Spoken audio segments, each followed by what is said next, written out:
Claude François est mort il y a 30 ans. L'anniversaire de sa disparition, c'est demain. Et la légende est encore très vivace. Il s'écoule chaque année près de 200 000 albums du chanteur.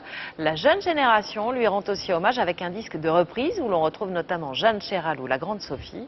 Mais en fait, Claude François a été repris dès ses débuts. Olivier Lenouza, Dominique Bonnet. Les filles, tu sais, méfie-toi. C'est parce que tu crois, elles sont toutes belles. Dès ses débuts, dès son premier succès, les chanteurs de l'époque interprétaient ses tubes, à l'image d'Alain Bachung. Quand il écrivait, Claude François n'obéissait qu'à une seule règle. C'est mon petit frisson en creux de l'estomac. Si j'ai le petit frisson, alors je ne réfléchis pas 10 secondes, ça peut plaire au public ou pas. Une grande maison au bout d'une allée. Une grande maison, tout abandonnée. Et puis sur la porte, une petite pancarte Où l'on a écrit à louer. Ils sont entrés en studio. AS Dragon, La Grande Sophie.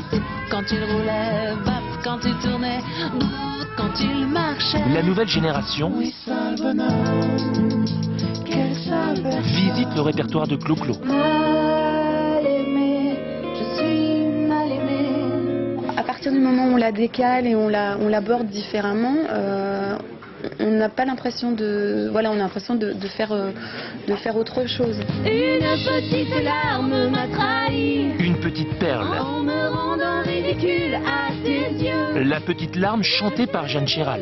Elles ont dit tant de choses. D'ailleurs, si tu pars un jour, tu réfléchis. Je regrette un peu cette période-là en fait.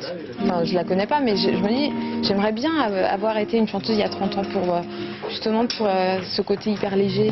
Ça s'en va et ça revient. Les hommages se multiplient. 30 ans, l'anniversaire n'est pas commémoré uniquement en France. Ça s'en va et ça revient, c'est même parti jusqu'au Japon. Kitsch, le lundi au pays du soleil levant.